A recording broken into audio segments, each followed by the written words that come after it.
Okay, everything is going on my end. Wait for YouTube to catch up and see that we are streaming.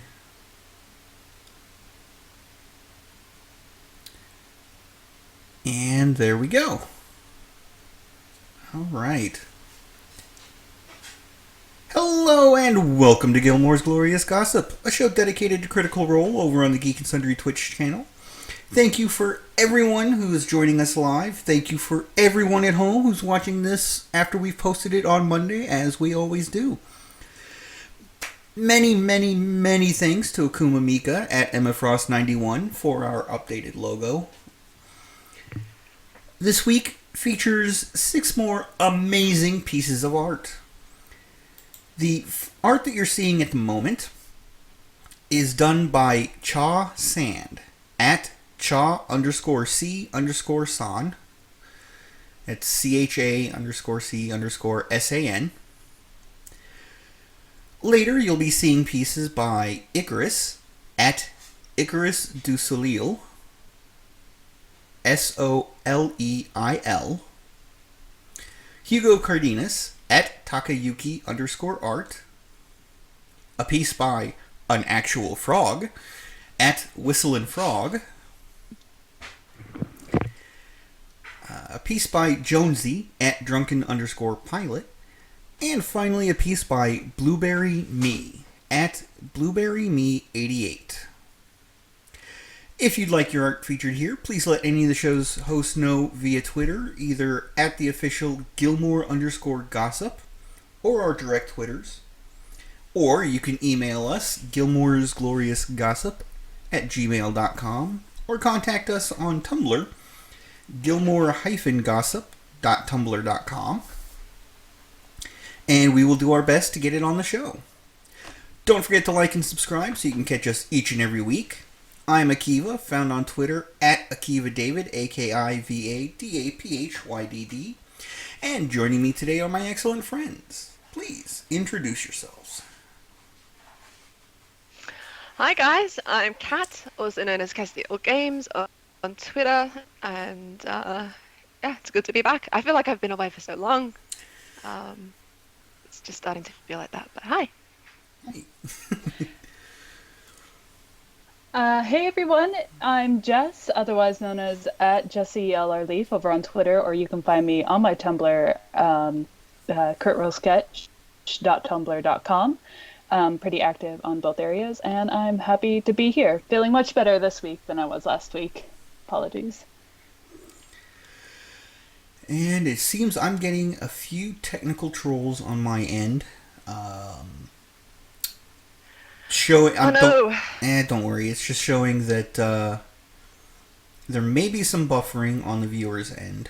I do apologize for that, but not much I can do about it, as YouTube is not under my control. But everything on my end says it's good. It's just YouTube is reporting we're getting a little bit of issues. Need to bribe the hamsters. Yes, and need to bribe the hamster that is running my computer as well, because I set OBS as the highest priority so that the stream will go out. It just slows everything else down. But that will bring us into our pre-show announcements. There is a new place to send your gifs and fan art for Talks Machina. That's submit at talksmachina.com. And I'm glad they finally have that going well on the back end. Because it was rather confusing having their business email be the same as their fan art and GIF and all that. Yeah. Submission. But, oh well. In exciting news, at least to me, and I'm sure many of you out there as well, Matt has announced that the Exandria campaign guide is complete. The link to the tweet where he put that out there is in the description below. Celebrated with a nice little adult beverage. But I'm glad that heavy workload is no longer on Matt's shoulders, and now he can reap the benefits of it. And we get more And entertainment. we can. Yes. Yay! Yay! I'm still sticking to, I don't know how I feel playing it. I feel like I'm a bit hesitant to play this campaign, and I don't know why. I'm like, everyone else is like really keen to get their hands on it, and I am keen to get my hands on it and flip through it and see all the pages and read all the interesting places, but I'm kind of hesitant to run a game in his world. I am right there with you. I kind of just want to read it for the lore. To be perfectly honest, I just want the lore, and I kind of want to stick to Vox Machina and that world being something I watch rather than what I play in. Yeah, I think that's the crux of it. The fact that it is a living world that we're seeing unfold before our eyes. Versus, like with Faerun, when it was first coming out back in 3rd edition, it was a living world in that there were people writing novels set in that world. But because they were novels, you could sort of trick yourself into thinking this happened hundreds or even thousands of years ago in relation to your version of Faerun. Yeah. Yeah. Still open to interpretation and open to your own input. I kind of feel like I need Matt Mercer over my shoulder going, yeah, that's okay. You can make that road go to that place and put that little pocket of island there. And do you know what I mean? Like, it's yeah. But, I mean, at the same time, I know he'd be okay with it. Yeah. He would... He strikes me as the type of individual that'd be like, yeah, so here's this world. Oh, you're putting a mountain range right in the middle of a major city. That's actually a really brilliant idea. Maybe it was taken over by dwarves. That's an awful idea, but okay. But no, that's the thing, though. Matt is much like Kalia, who unfortunately could not be with us tonight, but very much a yes and. Yeah, sure. Yeah. So, over on both Tumblr and YouTube, there is a Hamilton project where they've taken the Hamilton songs and, for lack of a better way of putting it, parodied them so that they are dedicated to Vox Machina. Oh my gosh, really? Yes. You haven't seen this. You need to listen to it. I'm so excited. I'm actually a part of the project now. Oh, nice. Yeah, they needed artists, and they asked me to boost them on my blog, and I agreed, and then said, hey, I'm an artist too. Can I do some art for you? So I am drawing Raishan for one of their intro cards. Oh, nice. Very cool. Very cool. Nice. And of course, we here on Gilmore's Glorious Gossip are all about promoting the community. And this is an awesome blending of two amazing works. Because Hamilton, oh my god, I haven't seen it on stage, but I've finally gotten to listen to the soundtrack. Oh wow, it's taken you a while. It has. It really has. But it's awesome. And then, Critical Role, the whole reason why Gilmore's Glorious Gossip exists, and then just blending the two, oh yeah. So, but for those of you that weren't able, like us, to get out to MomoCon, the Talks Machina MomoCon panel was hosted by Geek and Sundry at 10 a.m. today. So if you have a Geek and Sundry Twitch subscription, you can catch that on VOD. I'm absolutely certain that it'll be coming to YouTube if it's not there already. So, go check that out. And I'll go over a few highlights today. Somebody posted them on Tumblr, and I have their notes. Oh, nice. Yeah. Thank you for grabbing those. Yeah. That will bring us into comments from last episode of Gilmore's Glorious Gossip. This week it's coming to us from the Comic Book Addict, who takes time to remind me that Kima and Allura are NPCs. We do not get to see everything they do. We did not get to see Victor's hand blown off. They're old flames, and they reconnected. And they got married. They clearly get married in the year skip. All the NPCs will have done stuff, and that was just one of the things.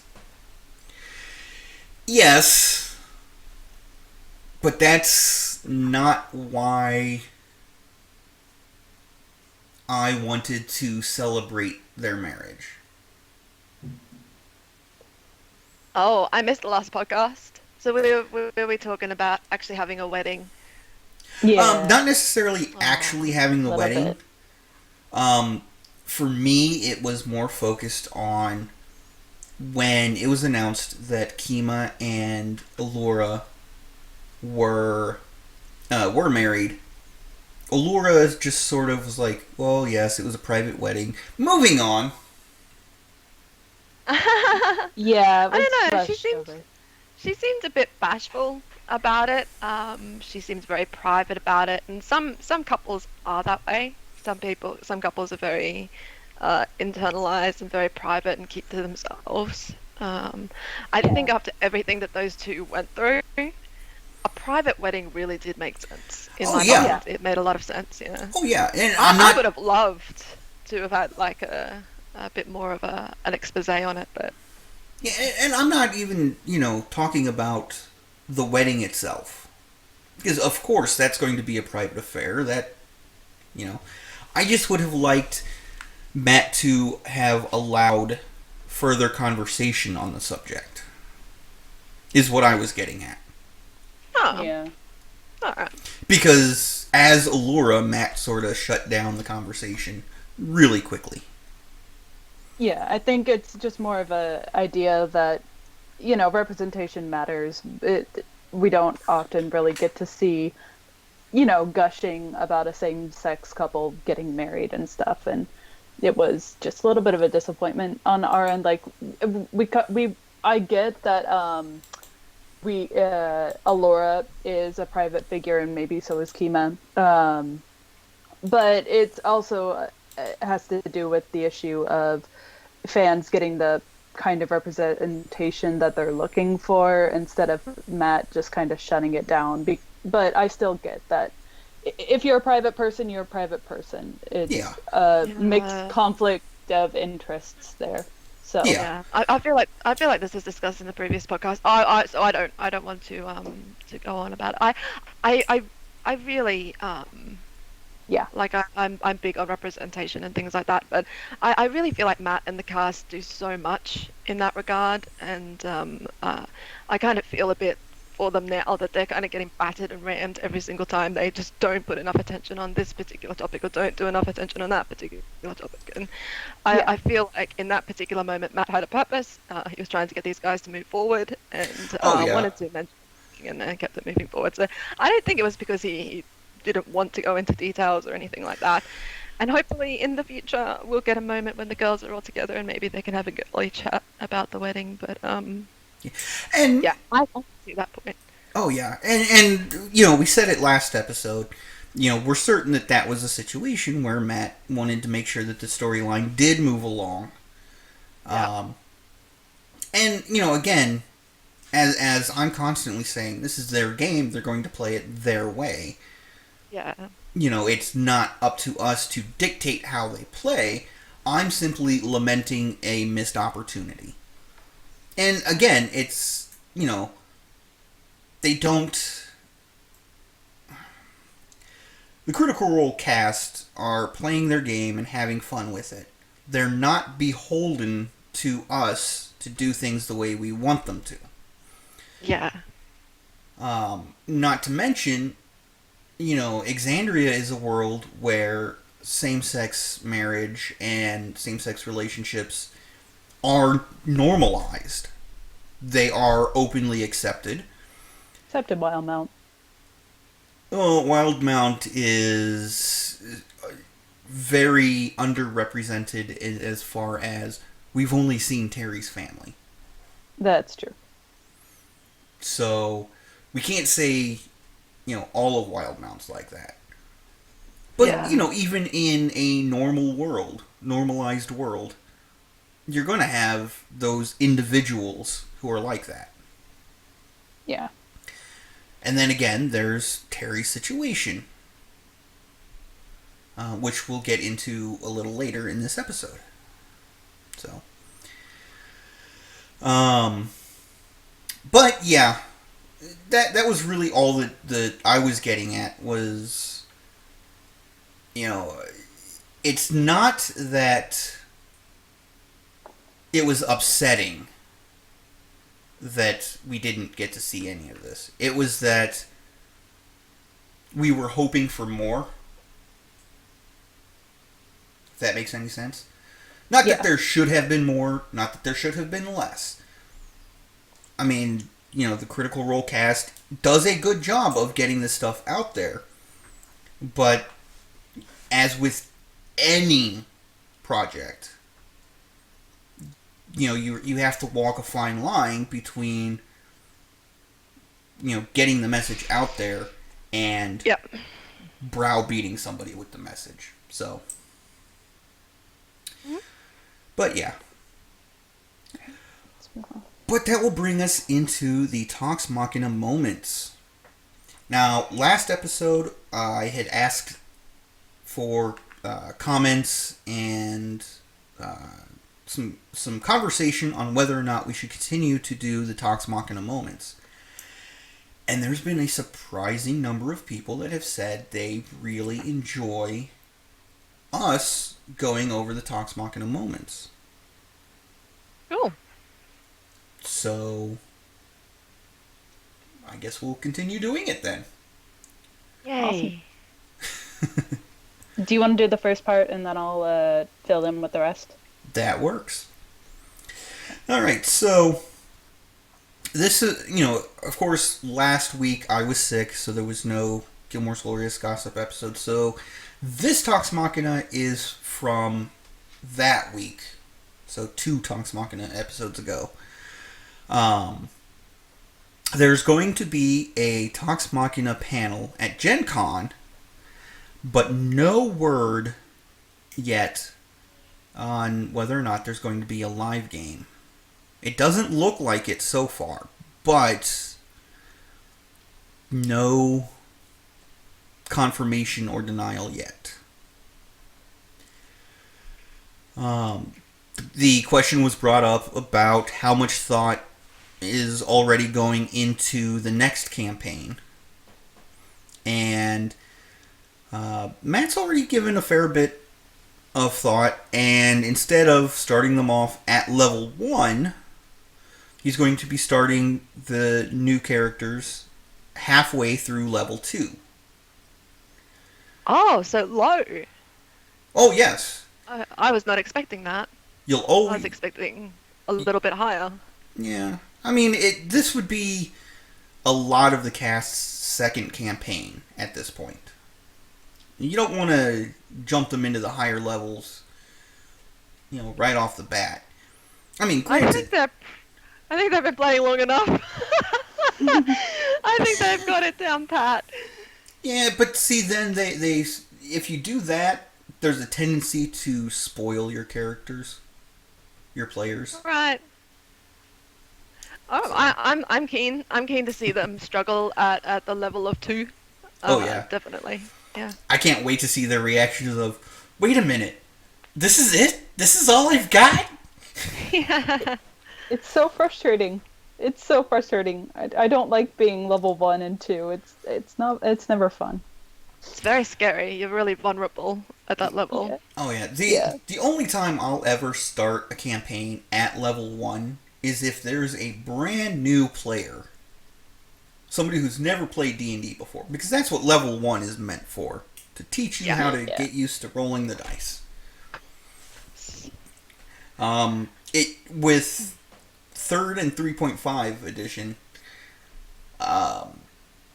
usually a good starting point for veteran players, for lack of a better term, was about level 5. With the way the player's handbook and everything is set up, I would think for veteran players, level 3, because that's when you're starting to get your class abilities. Yeah. So. Well, very cool. I think they reasoned it. I think Matt reasoned it that he wanted the players to get a feel for their characters before they leveled up to level 3 and chose the kinds of paths that they went on. Oh, absolutely. That makes sense.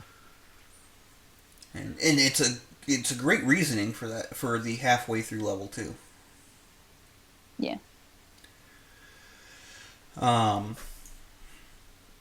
So Marisha was on the episode, and there was a little bit of discussion, or a little bit of, it was a question meant for Matt, but there was a little discussion there. What if Keyleth hadn't made the nat 20 to get out of the orb? And this is where it makes me realize how long I've been watching Critical Role. 60 episodes ago. Jesus. So, just for a moment, let's think about that.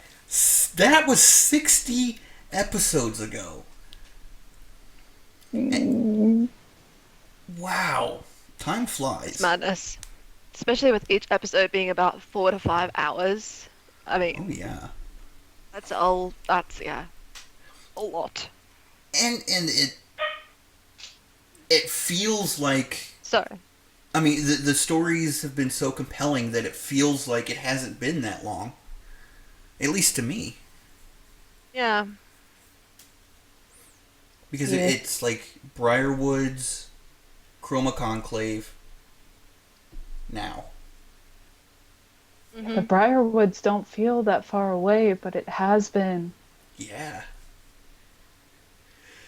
But there was a little bit of discussion on what would happen then, or what would have happened, and Matt threw out some interesting ideas. Maybe Keyleth would have had to have been alone in the Shadowfell and tried to find her way back without having access to her plane shift spell, because she didn't have it at that time.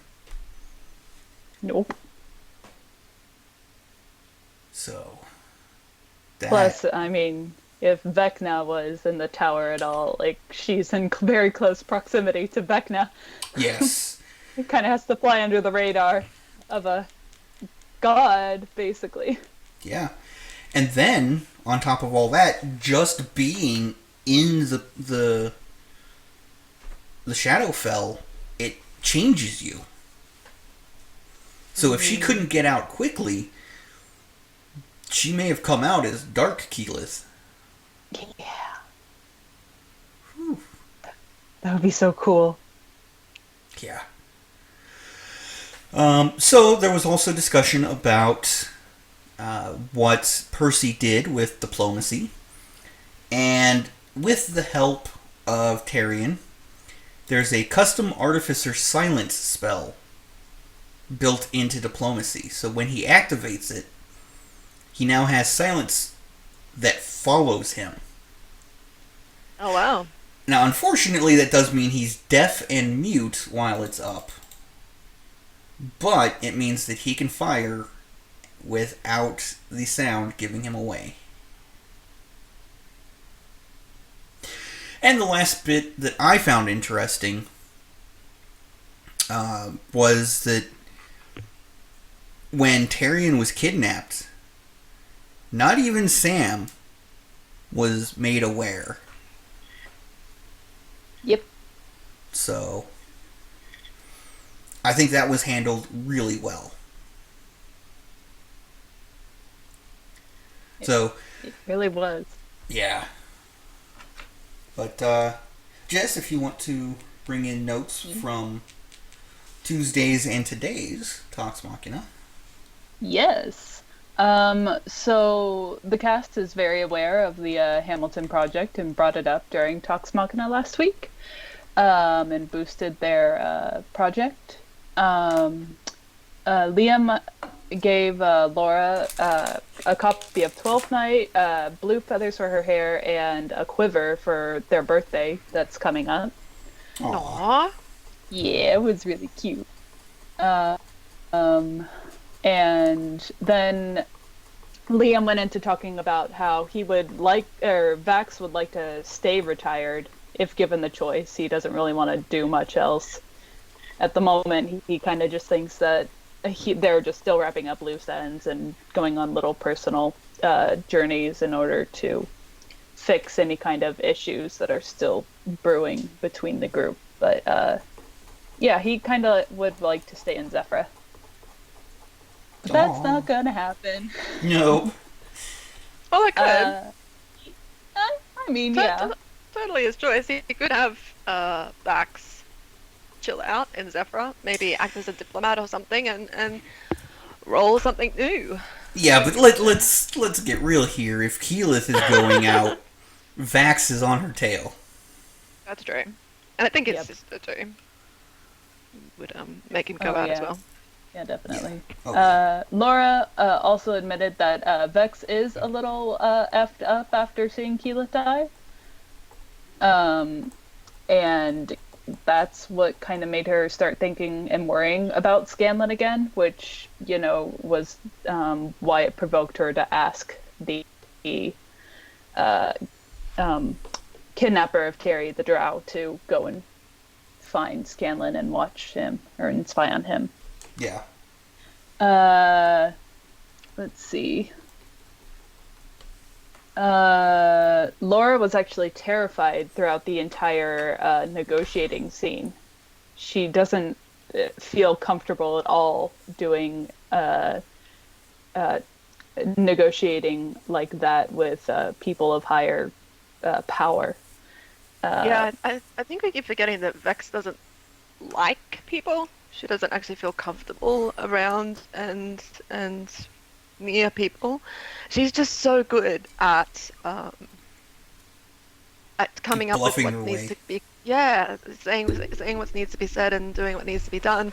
That people have kind of put her into that charismatic position that her character is kind of not really driven towards, or at least she keeps saying that her character is not driven towards it. But her character is very well adapted at doing it. So that fear makes sense. So the Sonic Pegasus in the chat brings up a good little question, or a good little thought, I should say. Saying, I hope Scanlan is back for the 100th. Huh. Well, I don't see that happening. It's entirely possible, though. Yeah, it would be just like Sam to do something like that. Because they were joking in the Battle Royale, they were joking that they hadn't even thought about the 100th, they haven't even put anything together, a plan for it yet. I don't know if they were just messing with us or if they were being serious. No, they've got the new set probably set up. They're probably going to reveal the entire new set that they've been that they confirmed in their Christmas episode. Yeah. That's probably coming. Oh yeah. Yeah, well, like a new set, but I'm wondering if they're actually going to do anything. Well, when they were saying that they didn't have anything planned, they were talking specifically about celebration-wise. Yeah, well, like, like something on with a cake and alcohol and balloons and that sort of thing. But I think bring back the hula hoop. Yeah, I do think they have something planned in game at least.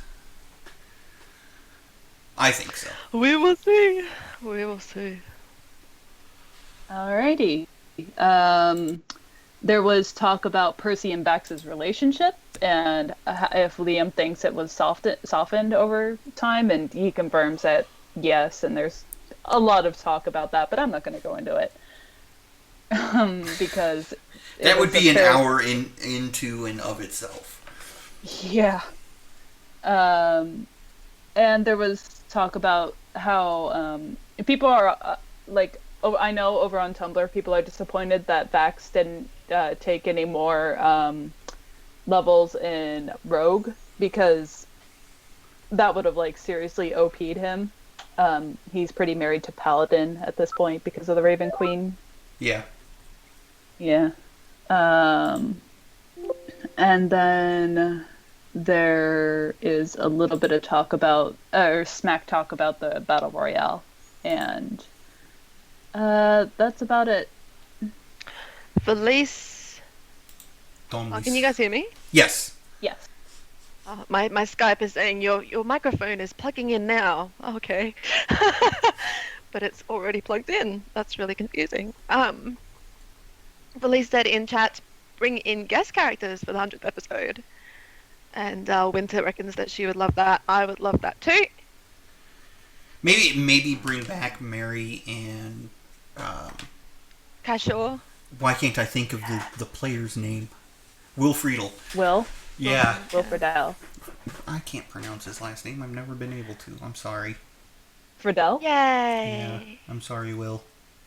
It's okay. For some reason, Bring those two back. Yeah, I always say it as Friedle. You know who I would really love for the 100th episode? It's not going to happen. Is Kit Bus. Oh, yeah. Just imagine if, is it Lilith? Yep. Lilith? Yep. Comes back at that time where it's like, okay, now Vex and Persia are into this thing, right? And then Lilith just walks in. So did you get the present I sent? Oh. I'd Tension. love to see that. Oh, yeah. It's not going to happen. No, but that's okay. But... Maybe they could Skype it. It's Guys, possible. if you're listening, please. Omnipresent, like the Talks Machina episode, it's omnipresent Kit. Yes. God Kit. Omnipresent Kit. I would put up with that. But that will go ahead and bring us into episode 98. So, where they had left off, they were talking with Tyrion's father and everything that has to go in to that situation. And if you remember, and this is what I was hinting at earlier, one of Tyrion's options was to marry in order to use the girl's family's wealth to secure the Darrington estate, for lack of a better term. And I think what I was getting at earlier was, even if Tyrion's father is okay with same-sex relationships, he needed to keep Tyrion available for that political marriage. That's true. So there's a lot of factors that go into that. It's just a bad situation all around, and the father... he needs to be destitute. Yeah. I have no sympathy for this father. Mm-hmm. We have decreed. Yes. He must lose all his riches. Yes. So, basically, he is... Or the party is told to seek out Korshad about the deal between the Myriad and the Darringtons at the Grumpy Lily. Have I gotten the name wrong? Because I think I've mentioned it a couple times in the notes, and I think I switched it. But did they switch it in the episode too? They changed it up so many times. Like, Matt was pretty consistent. It was the Grumpy Lily. Okay. But the cast kept, the Silly Lily, the Happy Rose. They just came up with all these different... Okay. It was hilarious.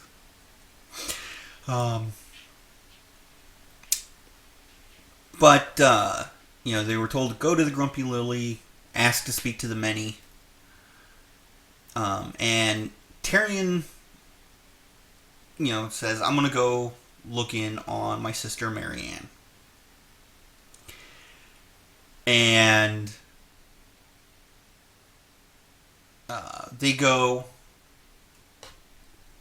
they go to meet with the sister, but the rest of the party end up staying downstairs while Tyrion goes upstairs. And Marianne is rather surprised to see him.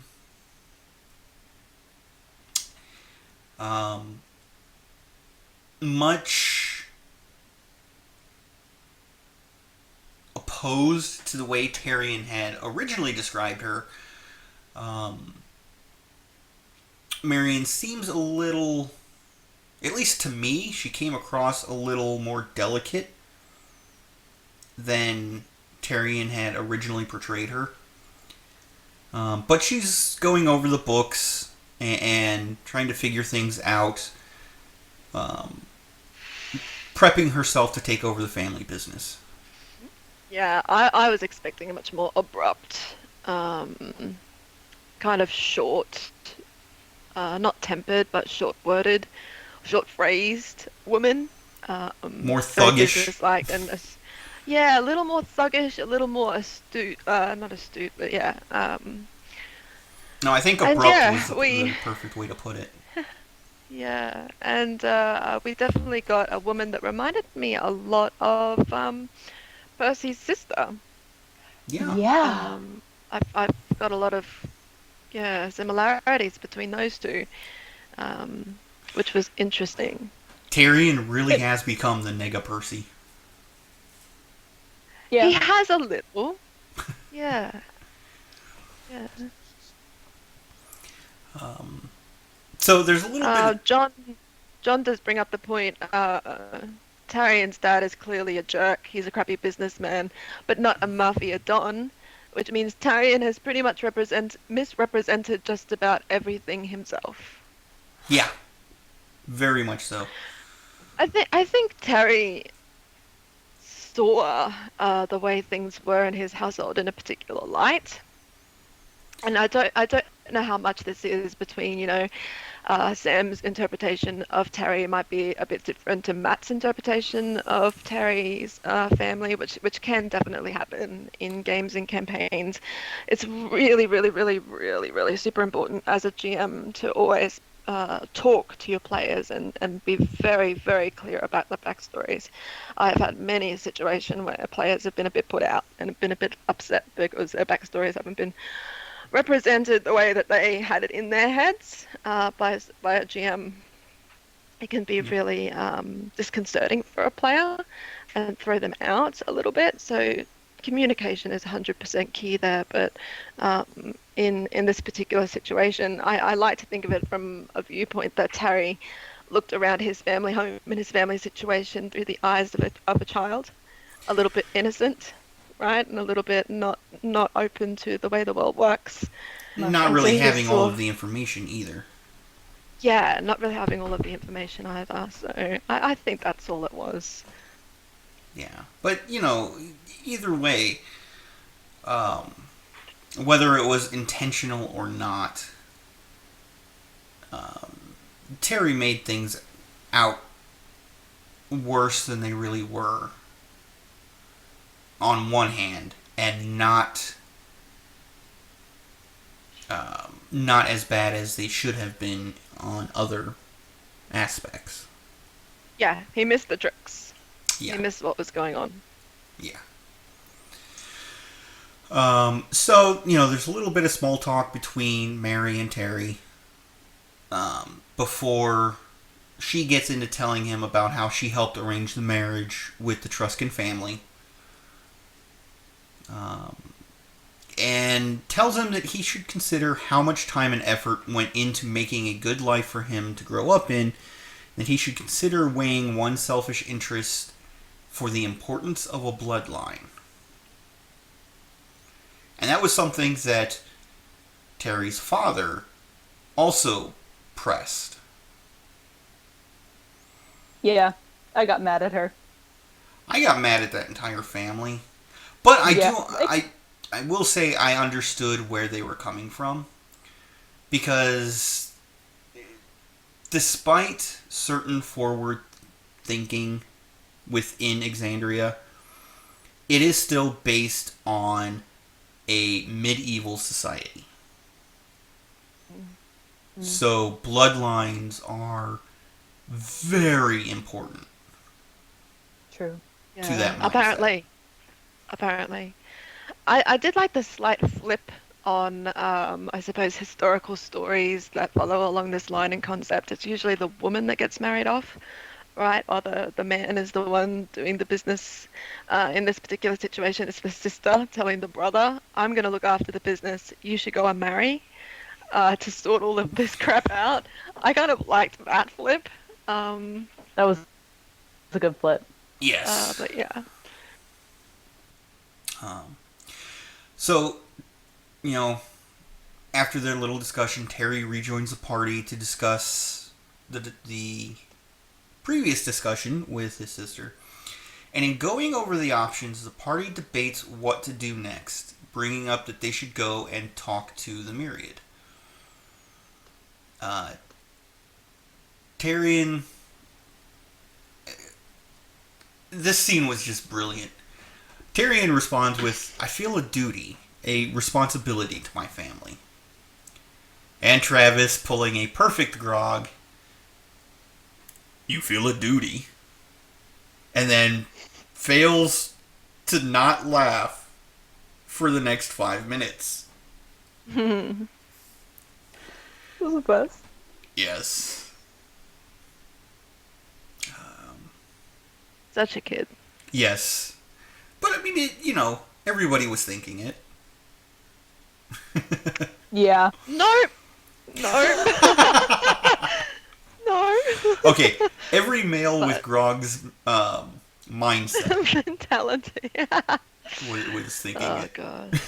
I do love watching Travis's many facial females. expressions throughout the games. It's so funny. Yes. So, I mean, it all comes down to Terry not wanting to turn his back on his family. But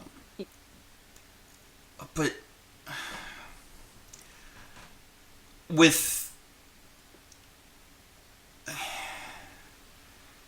It's sort of like dangling off a cliff and wanting to be rescued by and trying to be rescued by a one-armed man.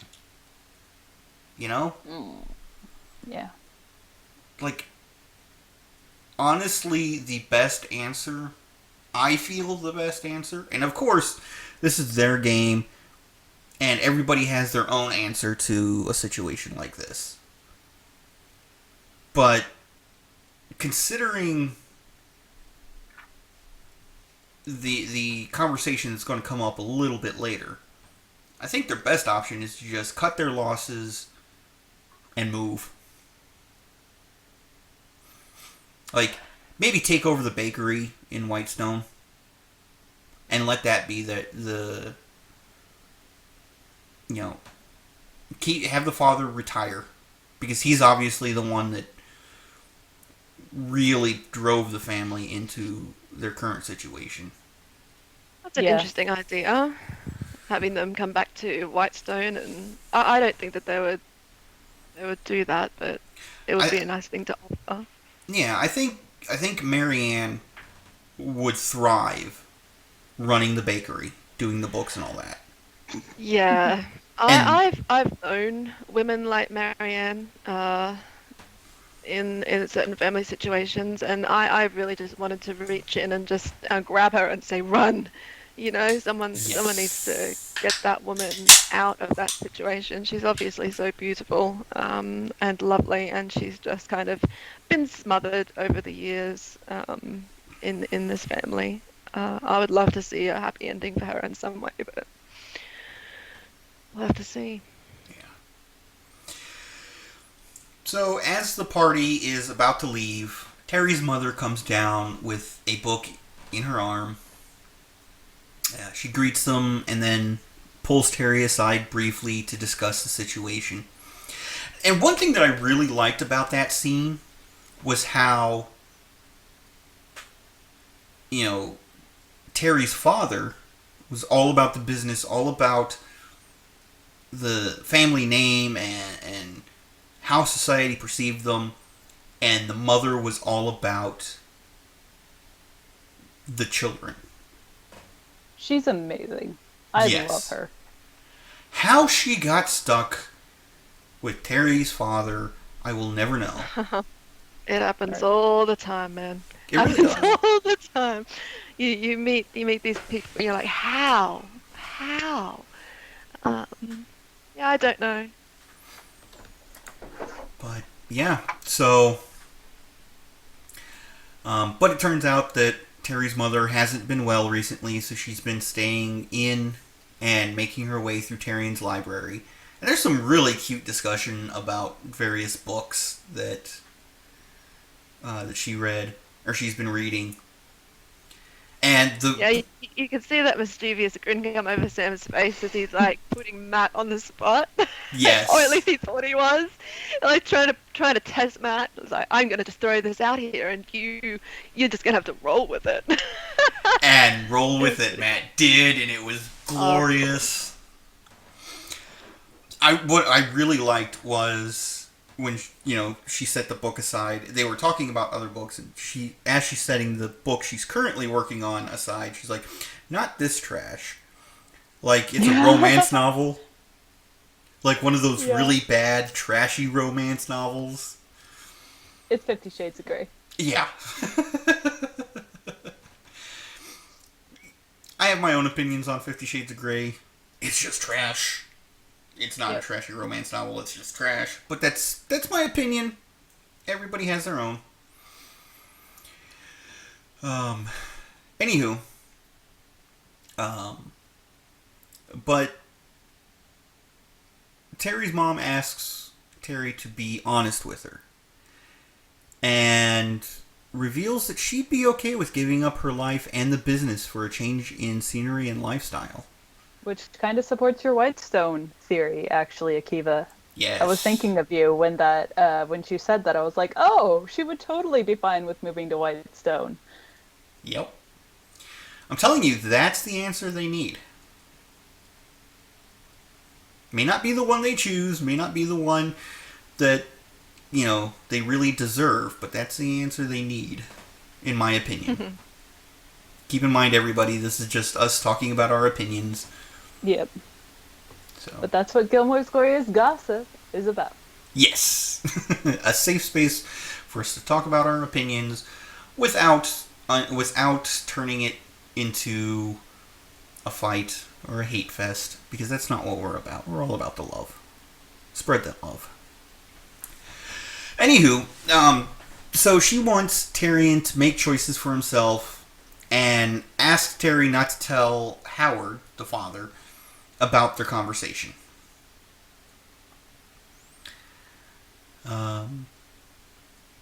Upon returning to Vox Machina, there's a nice little throwback to much, much earlier in the campaign when Terry reflects on how life needs Aloe to live.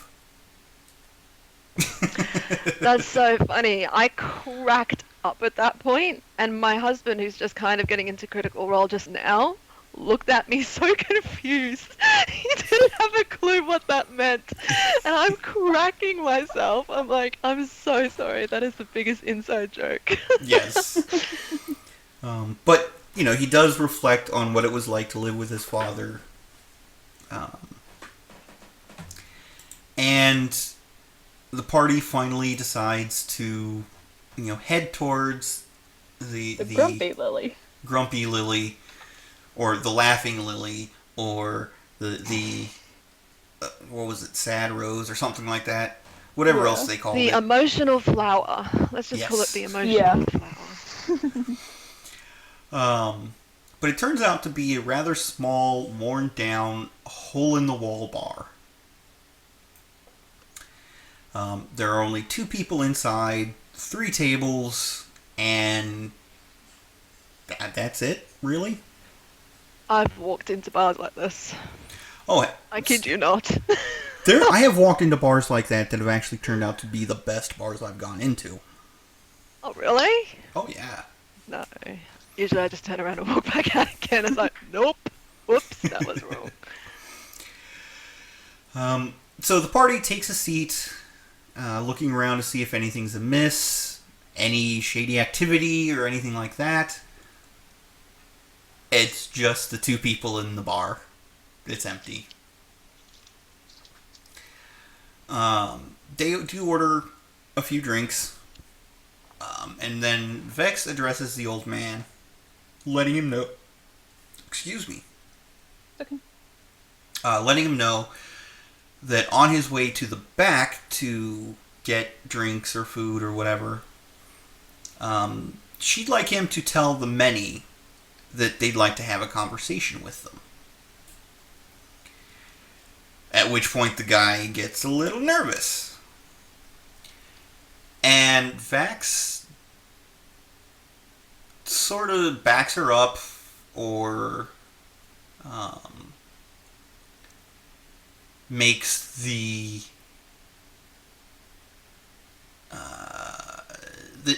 actual convincing argument by dipping a single finger into the wine that they had ordered and writing in thieves' cant on the table, "Discuss," indicating that, you know, they don't want to fight, they just want to talk. So the old man sighs, asks them if they actually want to keep the wine, which they do, and to follow him. He leads them to a back storage room type thing and unlocks a hidden door that leads to a very narrow stairwell with a guard sitting in front of a door.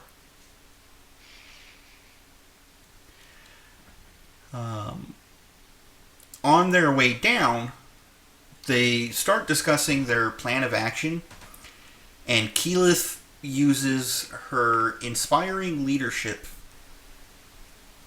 feat or ability, which, kind of ironically, it takes about 3 minutes to get down the stairs, and the speech that she gives must last 10 minutes. Because, you know, guys, I just feel like, you know, we've just been through so much, and I just, oh my god, I loved that speech so much. It was hilarious. I was sitting there going, this is the best.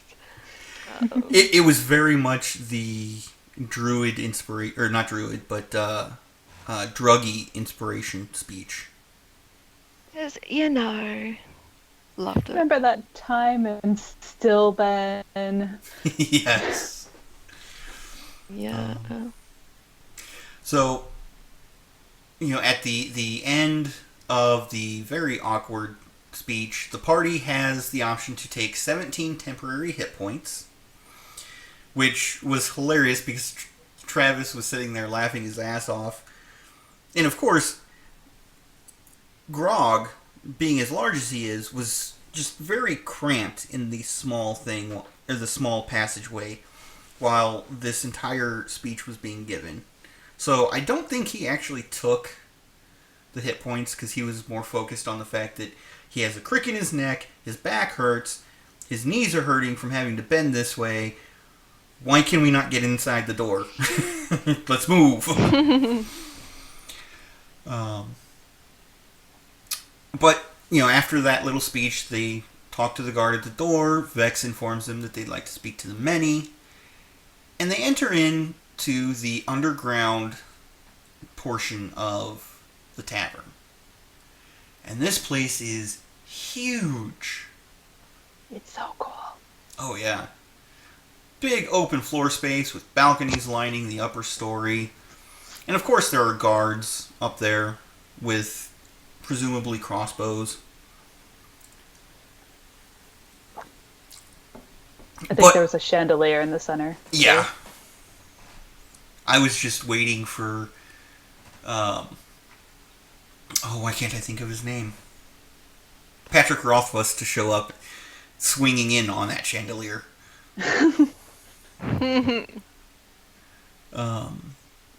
But the barman greets them and points them to two already occupied tables that have just enough space for the party to split between them. But when they sit down at one of the tables, everybody else just clears away, so they end up sitting at one table. It's like they smell or something. Yeah. Vax, however, sort of steps away from the party, scanning the room, getting his bearings, keeping an eye out for any dangers.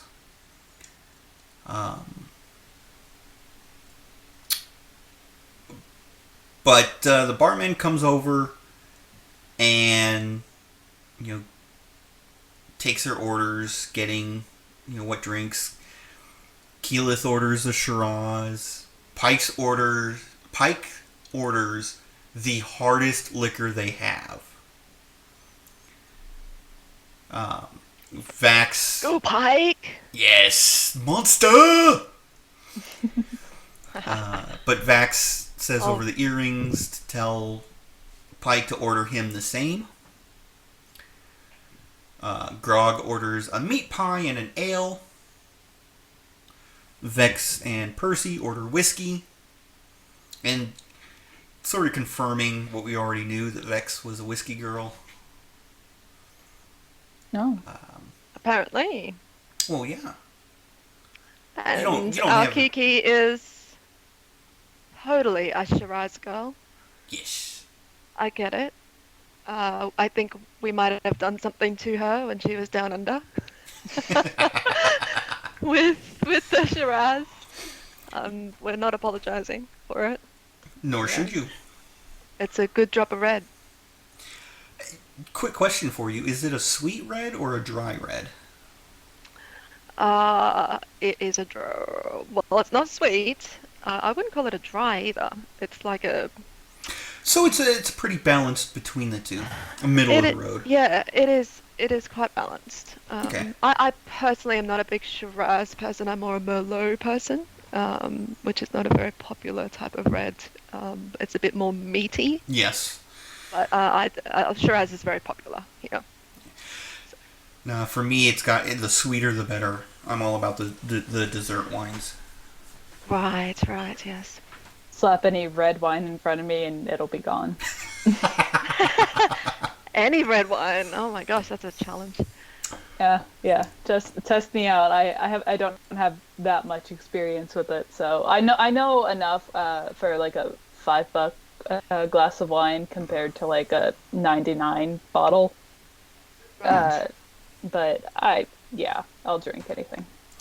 So what's your thoughts on the Lambrusco? I don't know them by names, man. Okay. Does it have alcohol in it? Good. Yes. Yeah. Anywho, so Terry also orders a Shiraz, and clumsily orders a drink for Korshad.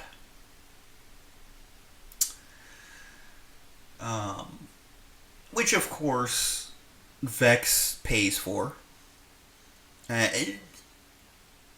I'm really... The growth that Vex has gone through continues to amaze me. She's amazing. She really is.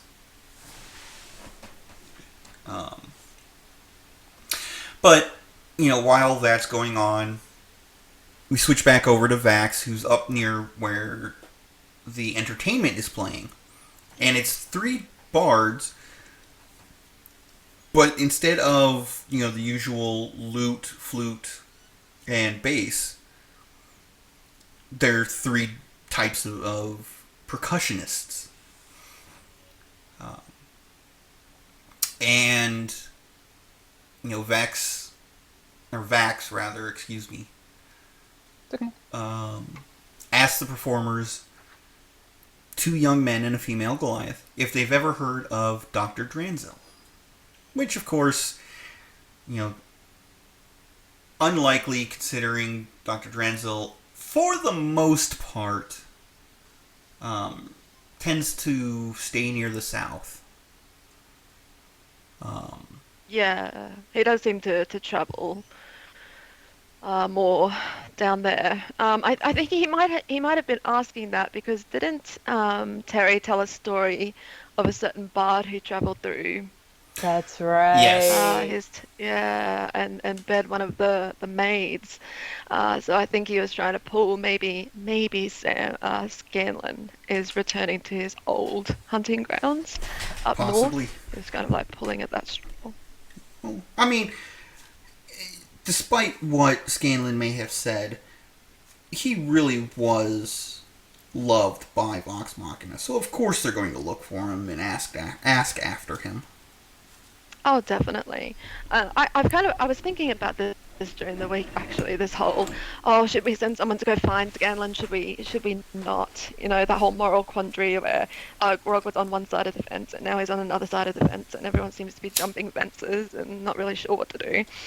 It really reminds me, you know, when couples have a fight. You know, Yeah. when a couple has to fight, and there's that awful awkwardness afterwards of who is going to break first, who is going to be the first one to reach out and say something, who is going to be the first one to reach out and give a hug, or to you know, to be that person. And you're kind of almost stubborn to be like, no, you know, the other person has to be the one to reach out to us. The other person has to be the one to say something first.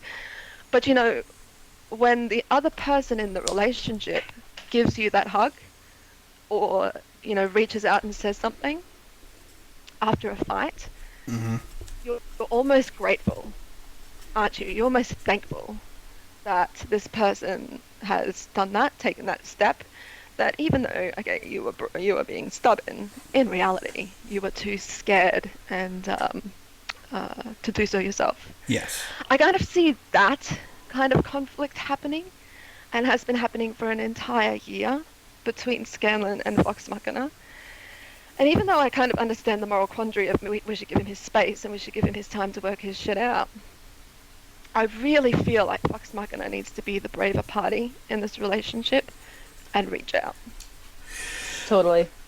Oh yeah, and one of the things that people don't realize is just because you're the one reaching out does not mean you're admitting you're wrong.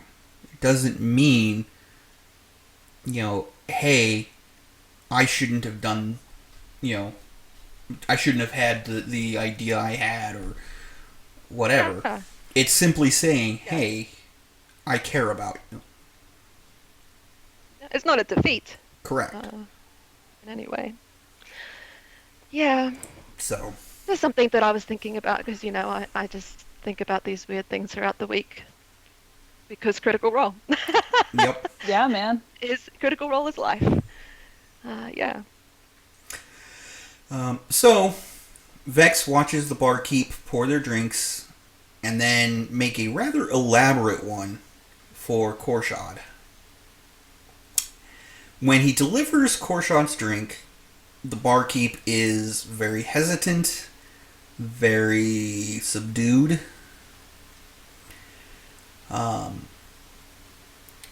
And when he presents it to a deep brown man with tattoos, fine silks and jewelry, and just a lion's mane of hair with a scar running from ear to ear along his neck, like he's survived somebody trying to give him an Italian necktie.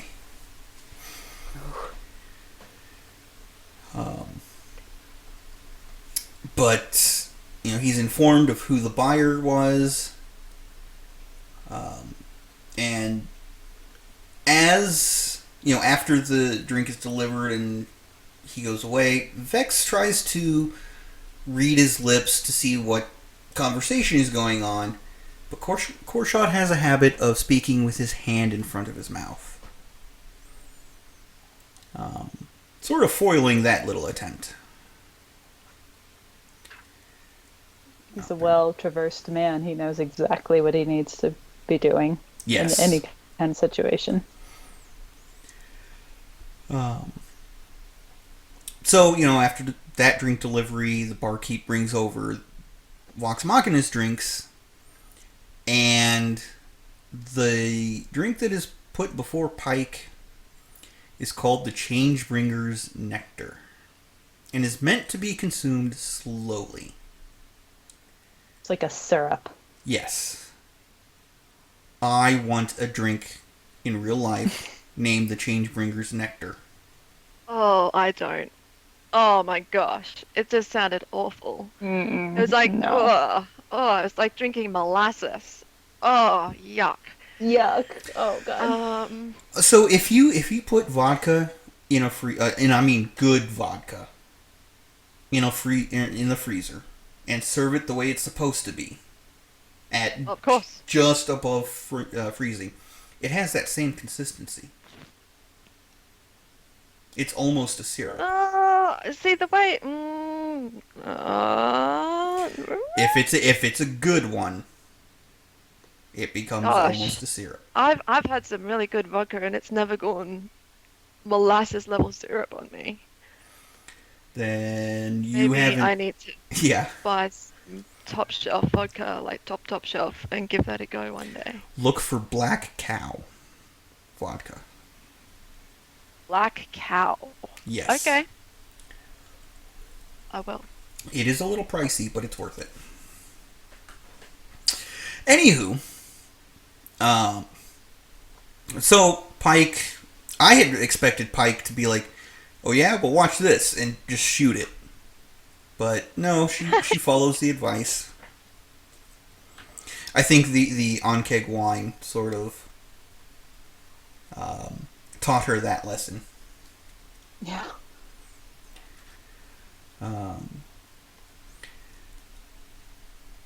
So, as they're continuing to talk amongst themselves, Keyleth casts Enhance Ability to enhance Vex's charisma. Percy ends up switching drinks with Vax, because Vax is still over by the bards. Which I thought was rather humorous. That whole exchange was very, very amusing. And don't you do it. Already done. So, the party,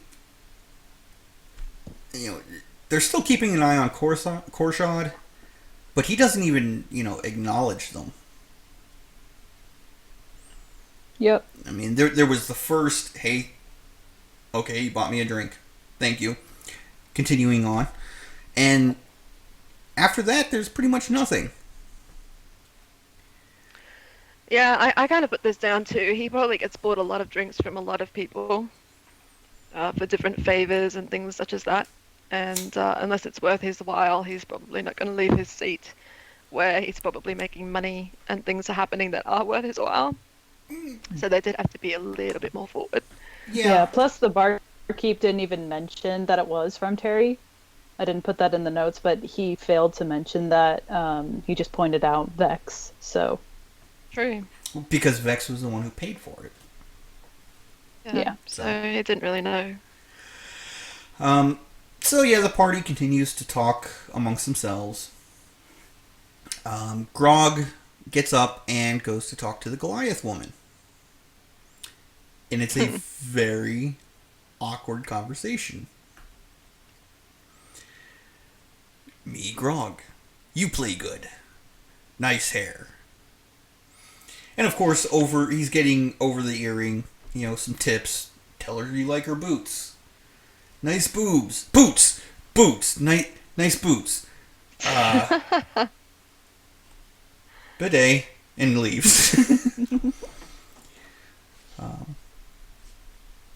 Yeah, we went full caveman style on that one. Yes. It was beautiful. It was beautiful. It was.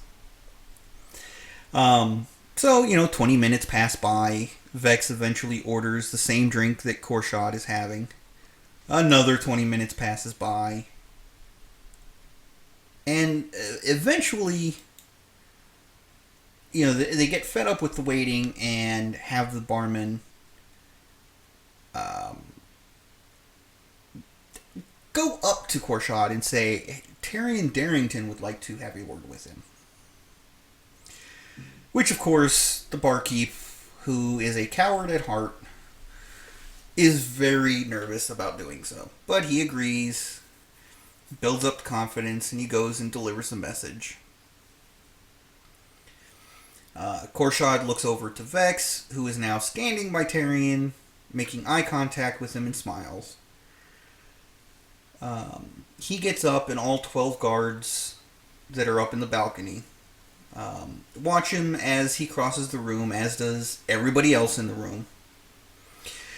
And honestly, I think it's because of my background, but those guards just do not know how to do their job. Really? So when, let's say you're a bodyguard, keeping guard at a distance from your employer, crosses the room. You take note of your employer moving, then you go back to watching all of the people around him. That's very true, yeah. You don't watch him, you watch the crowd. Yeah. But Matt was very clear that they were watching him. Amateurs. Yep. So Korshad joins Vox Machina and begins to talk with Vex. And of course, Korshad knows of Terry and informs them he does hold some sway over the Darrington property.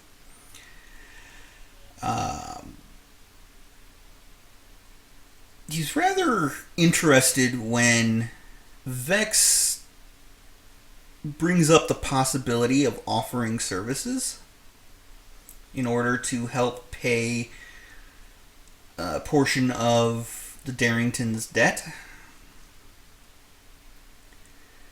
Yes. But of course, Korshad also plans ahead. Yeah. So when he started assisting the Darrington with their business ventures and such, he looked at it as an investment that whether he got the money back or got the estate, it was a win-win situation for him. Basically. So within about 6 months, if the debt's not paid, Korshad would gain full ownership of the Darrington estates, belongings, and wealth. But he has no interest in bringing harm to the Darringtons. They'd be allowed to live in the family house, presumably paying rent. And they would be in no physical danger, but they would own very little. I thought that was very nice. Yeah. It's Considering. Yeah. So while I'm certain that the Myriad and the Many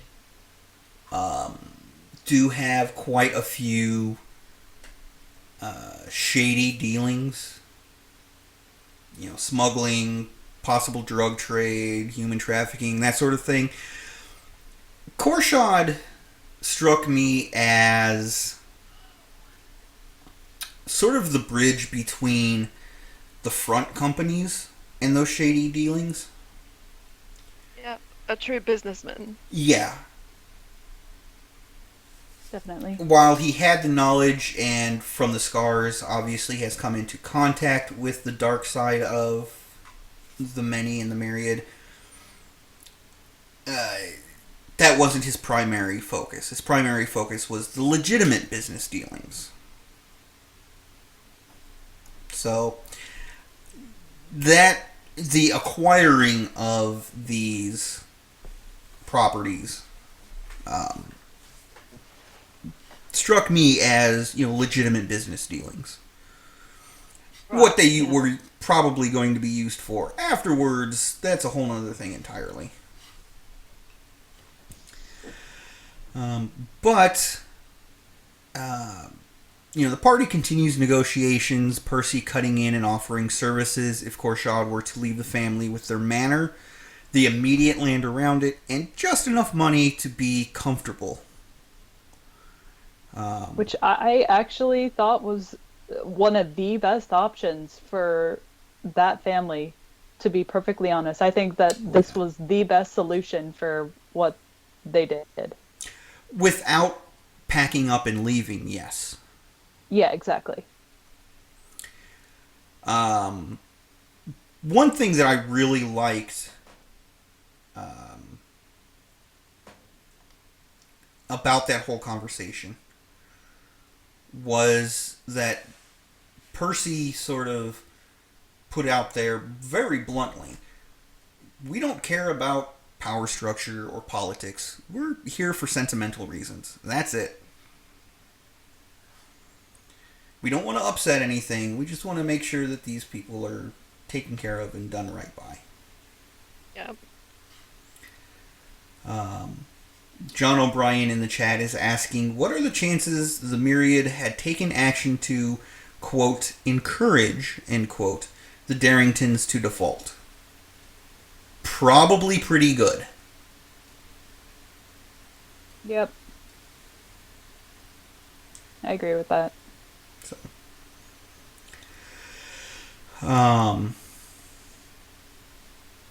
but after the proposal that Percy makes, Matt has him roll a persuasion check and gets a 15.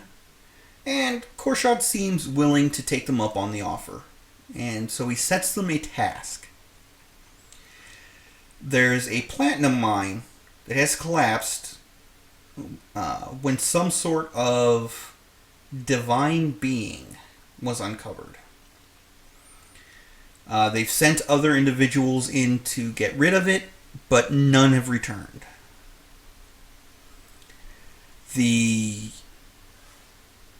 Corshad specifically had a diviner look into it. Hold on just a moment. Sorry, needed a drink. It's okay. Had a diviner look in on it, and the diviner says that the celestial entity was birthed improperly and essentially slowly gone insane or corrupted. I would say specifically what's in the notes, but I'm having a bit of a lag issue on the notes. Oh, there we go. Slowly went mad at the bottom of the mine. If Vox Machina destroys it and return with proof of its demise, Corshad would consider the task complete and a portion of the debt paid. Which was kind of interesting, actually, because he never actually fully said that he would... he said he would consider giving the Darringtons what Vox Machina was asking for. Not that he would actually do it. And that's what's going to bite them in the end. Yeah. So. But then again... Yeah, I feel like it's a good option for him to make an example, right, of this kind of situation. Yeah. That's what I'm kind of a bit worried about. Well, here's the flip side of it. You've sent your own men against this creature, and they did not return. If Vox Machina kills it and comes back, it has proven that Vox Machina is better than your hired men. Are you really in a place to deny them? Oh, yeah. Yeah, and killed it within 2 rounds. I mean, come on. We haven't gotten to it yet. Thanks for the spoiler for every... I'm kidding. I'm sorry. Gosh, if you guys haven't watched this episode, you are so lost right now. I can Oh already yeah. tell. Oh yeah. But it's just, it's hilarious. I mean, why would you? That's one thing I never understood. Because in the movies you see it happen all the time. The bad guy gives a task to the heroes. The heroes go and complete the task. Something that the bad guy's own men have just, died doing. The heroes come back. Oh, I said I would consider it. Not that I actually would. You lose. No. The good guys took out something that your own organization couldn't. They are stronger than you. Don't give them a reason to destroy you. Yes. Yeah. That's fair. So. Can you kill 5 ancient dragons? I don't think so. So, Terry looks at the party and asks, "Are you actually willing to risk your lives for my family?" And everyone except for Vax, who doesn't really get the opportunity to put his 2 cents in, says yes. With Percy specifically saying, "Vex says yes, and I'm really in the mood to kill something." John O'Brien in the chat is pointing out that it's a platinum mine. Resuming operations has to be worth far more than the $230,000 that Darringtons owe. Yeah. Yes and no. But they didn't really clear it out either. Yeah. I mean, one, killing the creature in there is certainly, worth quite a bit, but then you have to go in, you have to clean up the mess, you have to reinforce what's already standing, you have to clear the part that collapsed, reinforce that part. So you're incurring additional investments required for that mine to work. Yeah. At the same time. They on the one hand, their task was only to get that celestial out of there, but because the mine is now it's basically an anthill, they're not gonna have a good time trying to get back into that mine. Unless they get some kind of other adventuring party, or they have Vox Machina do it, or they have some kind of magical means to get rid of those on-kegs, that's a whole nother can of worms that they got to open. And the Korshad might be a little bit, I don't know, picky about the terms of the deal. I don't know. Yeah. We'll see how that goes. It's a whole nother conversation. Yes. So, as Korshad leaves to head back to his table, they notice that the tables nearby had ceased all conversation and had been listening in, but they go back nervously to their business as Korshad walks by. So, as they're leaving, Grog takes a moment to go back over to the Goliath woman and ask for her name. And it's Camilla. And Grog leaves. And I'm hoping that Camilla is still in town when Vox Machina gets back. But that's all I will say about that.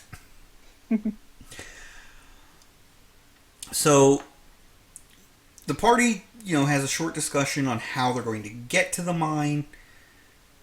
The woods of Horithus are 120 miles away.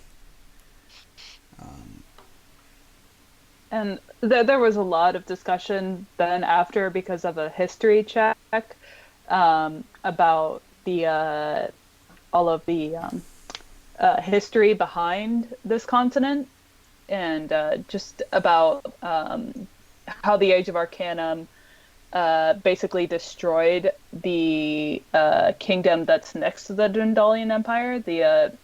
I think it's Joraz is how it's pronounced. That kingdom on the other side is basically wasteland. Yeah. I thought that was interesting. So, it's gonna be That is rather interesting. I personally would love to see that be a medieval Mad Max setting. Oh, yes. So, Yes.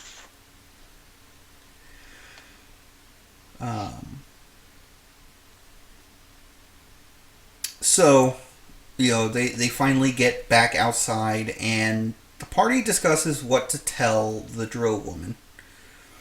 And Vax gives his 2 cents on what to do about spying on Scanlan. We kind You of call discussed them- this earlier. We Call did. them drows. Say again? I call them drows. You can call them either one. They're both. Oh, good. They're both acceptable. All right, as long as I haven't been mispronouncing No. drow for the last So 2.5 years. no. So the race itself was actually created by R.A. Salvatore, the author that wrote the Drizzt Do'Urden books. Yeah. And I had a chance to talk with him personally and asked him that question: is it Drow or Drow? And he said either one is fine. Fair. So,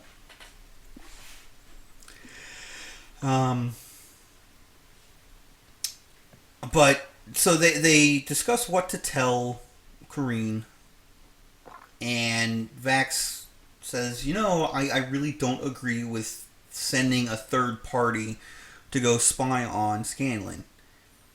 Either leave him alone or let us go and find him to say hi. In the end, they decide to get her information so they can find her again and let her go on her way. The party still being able to wind walk,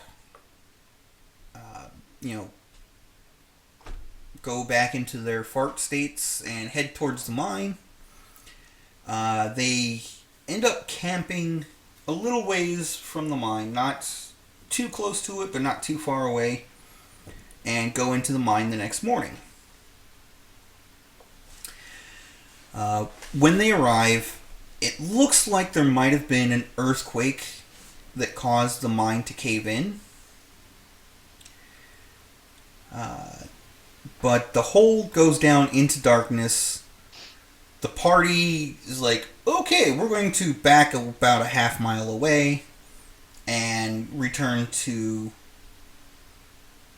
their humanoid form so they can discuss exactly what they're going to do.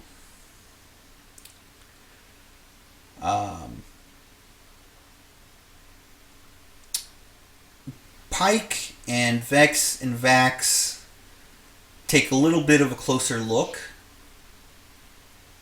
and they find some skeletons. And Pike casts Speak with the Dead, and the way she opens that conversation, The best. it was cute and hilarious. And I think if Pike were a wizard, she would have been a necromancer. She's got a bit of an evil streak, that one. Good day, sir. It's not a good day for you, though. So, but they discuss what happened, and one informs her that they witnessed something being uncovered from the ground, and upon its awakening, it let out just this horrible screeching noise, which caused the mine to destabilize, collapse a little bit, and disturb the creatures that were in the earth around it. The skittering beast, finally is identified as an Onkeg, a relative of the sand kegs that gave Grog their wine. But they essentially turned, as Jess said earlier, the mine into an anthill. Come on, scroll down. They basically find a tree that because they don't want to sleep on the ground that they can all rest in, and Keyleth gives her, I think it's her last hero's feast because she has to go back and get another set of chalices or bowls that are basically needed for a hero's feast. Yeah. Yeah, I think Matt was putting his foot down and saying, if you want to buy any more, you're gonna have to actually pay for them. I think she has one left, and that's it. Yeah. Yeah, but here's the thing. They have an artificer with them now. Yeah. And Percy's a tinkerer. The You can just... artificer could work. Either one, really, because you just take 1,000 gold coins and turn them into a chalice. Is that all? Is that what you do? That's all you have to do. Oh. It says a chalice worth 1,000 gold pieces. If you take 1,000 gold pieces and put it in the shape of a chalice, you now have a chalice worth 1,000 gold pieces. Technically, and there it is a chalice made of 1,000 gold pieces. Yeah. Yeah. Makes sense. So. But Keyleth again uses her feat, inspiring leadership, and gives a speech about bacon. It's a good speech. I wouldn't have taken the hit points. I don't like... I am one of few people, I don't like bacon. Oh. I have nothing against pork. I'll eat ham. I'll eat pork chops. It's bacon specifically I don't like. Well, I'm a vegetarian, so there you go. You and I would be on the same train of eh. Yeah. Only when it comes to bacon, though. I don't have it often, so. But yeah, I mean, it was a good, just again another very kiki moment, which we've come to both love and become frustrated by. I think it was very good. So the party descends into the mine, rolling relatively high on stealth, with Vex and Percy on the broom, Terry on his broom, Vax using his wings, and the rest of the party on the carpet. At the bottom of the mine, they discover the celestial being, a small, disfigured, cherub-like baby, who screeches out at them and invoking the initiative roll. Now, this is the creature that the chat created. Yay! I didn't realize it at first, and then I was like, wait, how is it? Oh, it's the thing that moves the environment. Yep. Oh. It moves the environment, is a celestial creature, although we did not pick the specific creature. We just chose the type of creature that it was. So... Yeah, the whole celestial baby thing was a bit brutal. It was. Let's be honest. Yeah. Like, Matt, were you having a bad day? I don't think he was having a bad day so much as he wanted to make sure he did the chat justice. Oh, yeah. Yeah. A freaky little baby. Yeah. Any baby delivered by the chat is definitely a freaky little baby. But, yeah, it had control over the environment, an AC of 25. Just, ugh. But, a couple of the key highlights. Jess, do you want to bring these up since you were the one who put them in the notes? Yeah, I mean, you can add on because I only put like 3, so I didn't get a chance to rewatch this bit if you want to go over more. Right. Well, I mean, you hit the 3 that I wanted to talk about. So, Keyleth got a nat 20 as an earth elemental to pop out of the ground while after earth gliding. And she just basically tossed the Celestial around like it was just a rag doll. She hulked it. Puny god.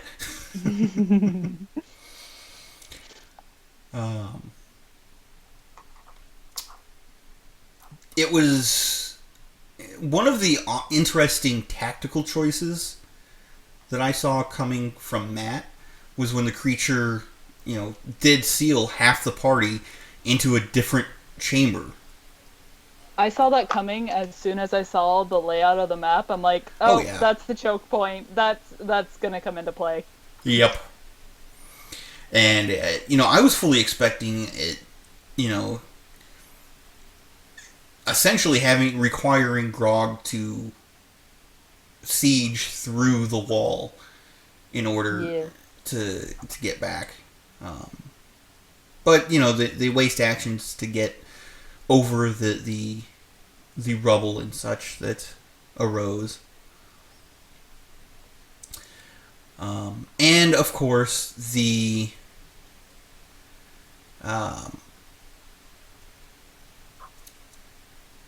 panic that the celestial creature had, essentially when its chest got ripped open. Yeah. That gave me a nightmare, I'm not gonna lie. Jeez. Yeah, man, that's like, oh shit, we're all about to die and go down with this things. That was, for me, that was the equivalent of when a Weezing does, or no, not a Weezing, also a Weezing does self-destruct in the Pokemon game. Yep. And you're playing a Nuzlocke run, so whenever, when your Pokemon goes down to, it basically faints, you have to consider it dead. Yep. So it's like, shit, well, everything sucks now. Yep. But, anywho, and of course, we can't go any further without Vex getting the how do you want to do this, essentially dusting the cherub. Yeah, she did not hold back. Yeah. But, I don't know, maybe I just missed it. But it seems like Matt is forgetting about the whole tree growing out of the remains. Oh, he picked it. Did he? I missed it then. I got a phone call around this time, so...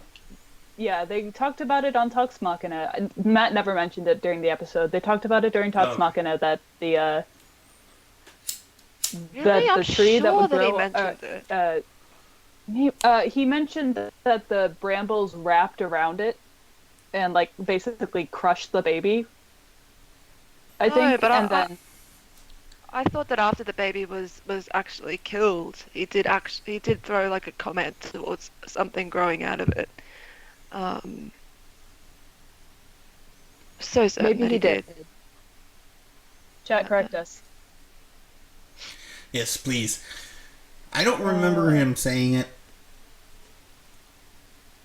but we'll see. It's got a lot to remember, guys. Yeah. Yeah. But, as Vox Machina, they collect the dust and they start to head out, the entire Onkeg nest has been disturbed, and they're constantly getting bombarded with acid attacks. Pike especially. It was every single time, and she was the one who took the most damage from that fight. She just kept getting hit. I think that was more scary than the actual fight. It was just them trying to get out. Yeah. I couldn't help but chuckle, though, because, rereading or going through the notes and everything, especially after the Battle Royale last week, I just imagined, Grog picking Pike up and putting her in front of the acid so he didn't get hit. He would never do that, but okay. No, I know. But it just, for some reason, that image, stuck in my mind. Yeah. So, but everyone makes it out alive, and so they break free of the mines, and they're headed back to the city, and that's where the episode ends. So I can't wait until this week with guest John Hader. It's gonna be so cool. Yes. Ay, ay, ay. I don't actually know who John Hager is. Can someone advise me? Oh, what has he done? Was done he in so Deadpool, much. or am I thinking of a different guy? In one of the games, yes, he did voice Deadpool. Oh, okay. So that was a different guy who was, he was Weasel or something in Deadpool. But no, John Hader is most famous for Napoleon Dynamite. Yeah.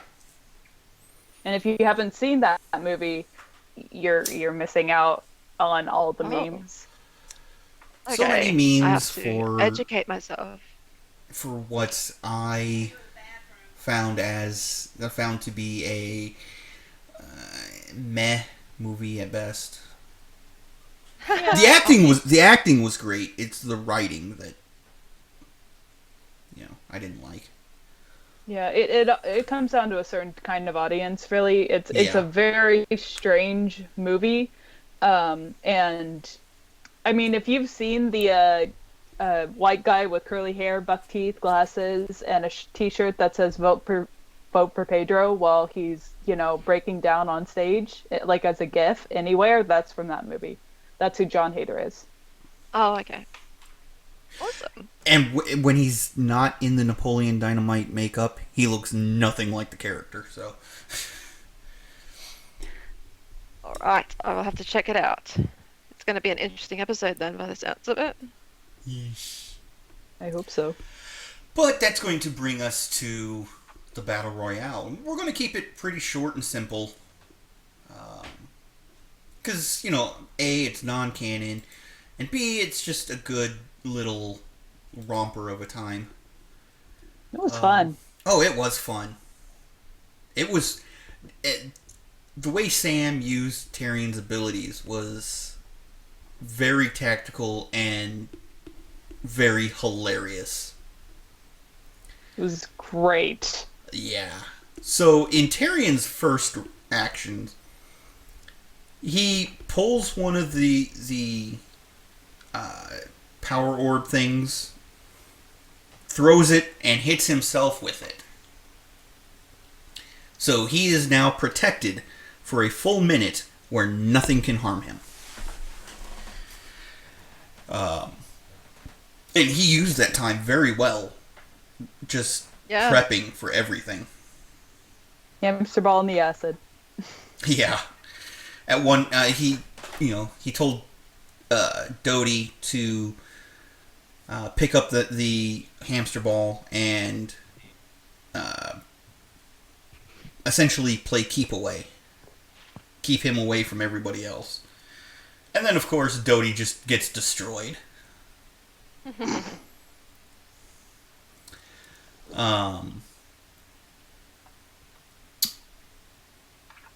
But everybody else, while all that was going on, was just getting into the thick of fighting. Yes. Percy was the first to go down because Taliesin was just rolling like crap. Oh, I was felt worst. so bad for him. I kind of put it down to because he was shit talking a lot, and you never do that, man. Yeah. Don't ever do that. The dice is gonna like humble you, and I think that's what happened. Was the dice was like, you know what?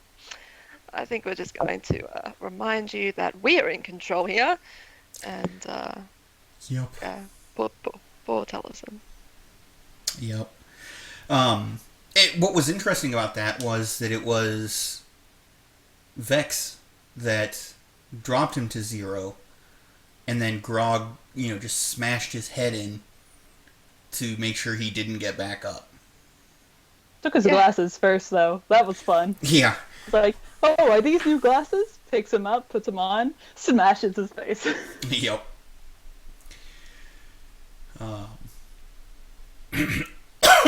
Excuse me. Oh. And then, of course, Grog, after finishing off Percy, goes on to take down Vex. And I was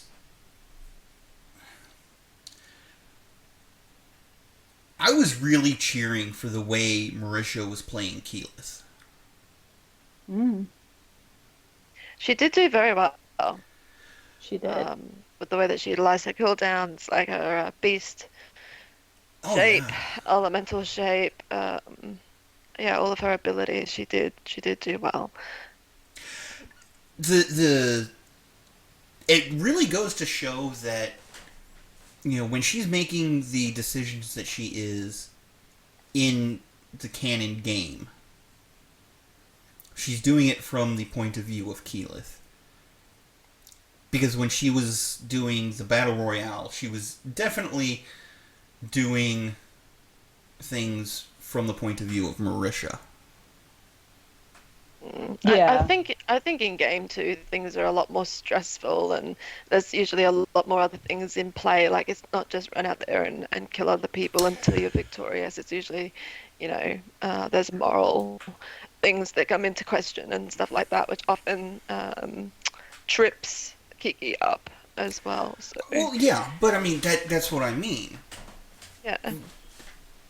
In the position that Keyleth is in, those decisions heavily impact her life. Yeah. But the position that Marisha is in, it's a game. Yeah. So true. So she's really... It's not that she's incapable of being a very tactically sound individual.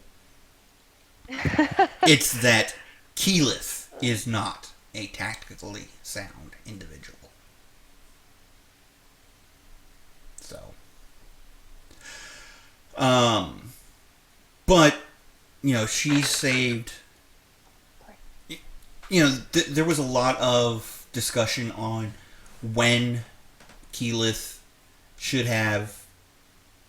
Or when Keyleth was going to use her shape change spell. And she played it very well. It was really well played, man. Like, I didn't think that whatever she chose, I was really impressed with the way she used the Black Dragon to use the acid pool to her advantage. Absolutely. Yeah. Now,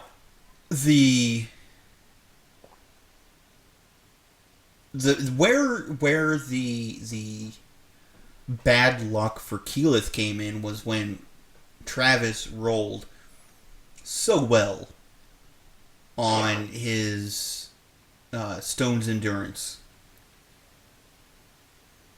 and just stuck around at 1 hit point. Yeah, that time when she also tried to banish him as well. I think there was some confusion there. He was supposed to have that -2 penalty or something applied to it. I was talking to a critter this morning, and he mentioned it, and that wasn't applied apparently, or something along those lines. It was to do with the card that he drew. Apparently, has a -2 penalty. I'm not too sure, to be honest. Travis, I don't know if he has been applying it. He hasn't really called it out that he has written down that there is a -2 on his sheet for all of his saving throws. Oh, I see what you're saying. No, he included that. Are you sure? Yeah. Because I think there was some discussion that he didn't include that. No, let me actually see, because Travis posted it on his Twitter. Ah, there you go. Let me Maybe it see. was Let a me get the question actual tweet. asked. Yeah, let me get the actual tweet. Voice. Yep, Voice. alas, I didn't add my -2 on Kiki's plane shift. I should be drowning in the water plane and frantically pulling cards from the deck of many things. My bad. There you go. So he Yeah. did forget. I did the Yeah. math wrong then. Well, my apologies. So that it could have gone a completely different way. Which Yeah. it's always hard, isn't it, when that Well, kind of thing happens? It's like, well, well, what do you do? here's the thing on that though. Um, she had already lost her dragon form, and Yeah. she can only cast that once per day. Her at that point, her against Tyrion still would have won. It would have changed the order that they went out, but in the end, Terry's tactic, it was just too good. He became a dirty, rotten camper, and he won. I know, right? Jeez. Gosh, I hate those people. Now, I am that person. Ah! Come out and fight me. now I will say, Grog got to pull from the deck of many things, Oh. and he He drew. wasn't that a smart play. I can't believe I forgot that that was even something that he would have in this battle. Of Why did course he- he's going to pull from that deck. Why did he only pull 5 though? You I wanted more? would have just been like, this is non-canon. It's not going to affect the actual game. I'm pulling every card in the deck. Because there's ones that could destroy you. I think he was playing to fate as much as he was willing to play to fate. I know, but at the same time, I would have been that asshole. It's like I'm pulling every card in the deck, Gosh almighty. and whoever, because pull the card. If I'm not mistaken, there's one card where everyone within 500 feet of you or something just dies. They're pretty horrible. Yeah, man. There's one card that would have plane shifted Grog. Yeah. Yeah, there's one that kind of sticks you in a room with this. I think it's like a celestial or a demon or something. I don't know. There was tons of cards, tons of opportunities for him to just get absolutely wrecked, and I was praying for it. Yes. I was sitting, yeah, as John said, pulling every card will kill you. That is certain. That is a certain. Yeah, that's a given. No, I think he played that smart, like still risking enough, but not risking too much, which was fantastic. But I can't believe that every card he pulled was a buff or a boon, except for the ruin card, which who cares? Well, no, who cares, man? There was the ruin card, and then there was the one where a random NPC turns on you. Wilhand. Which Matt said, it'll be rather interesting when Wilhand slits your throat in the night. Oh, yeah. But, the knight was just hilarious. A level 4 knight. Say again? Goliath. Oh, yeah. Oh, sorry, Goliath with that accent. I never expected a level 4 knight to be able to survive even one attack from Keyleth as an adult black dragon. He was pretty epic. I think they should keep him. Well, he's dead now. Well, Akiva, gosh. Well, Tyrion used that prismatic ray and froze him. Yes. Way to be a Debbie Downer, Kiva. Well, Jesus. Either way. But yeah. In the end, Grog killed Keyleth, Terry kills Grog. And he wins. I was happy. So. I don't know if I was happy.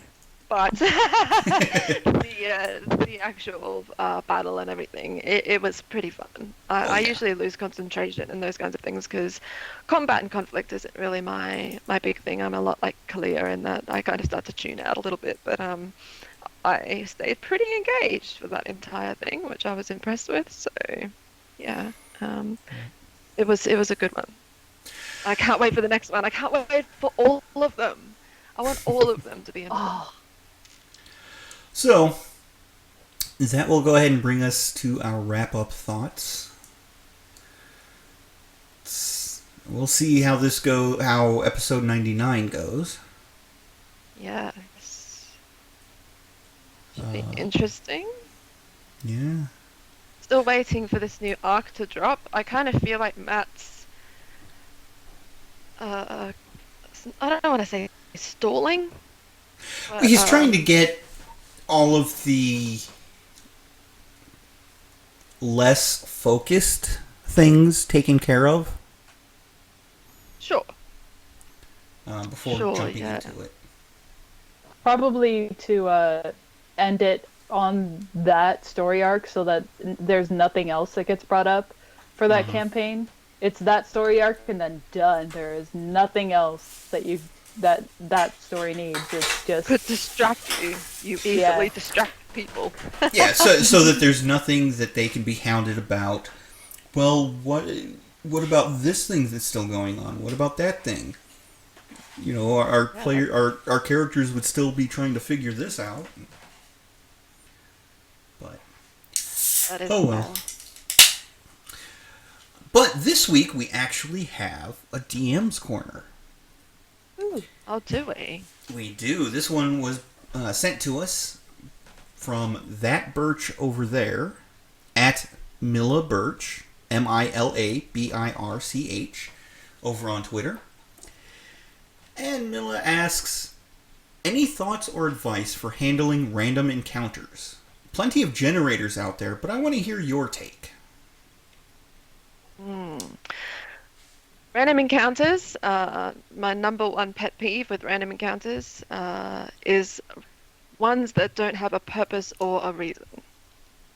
It seems to be a very old-fashioned way of running games where you would just be like, random encounter, let's roll on a dice table and figure, throw a couple of wolves all of a sudden at the group, or throw a couple of bandits all of a sudden at the group. Yeah. It used to drive me insane because I'd be fighting these guys and I'd be like, why are these people even here? I don't understand. So the first thing I always encourage new DMs to think about with random encounters is, why are they there? Give them a reason and a purpose, and a reason for your fighters, for your players to actually fight them. Apart from that, random generators are amazing. Dojo and all of those kinds of ones that you can find online are great. The other thing that I would also say with random encounters is take your terrain into concept as well.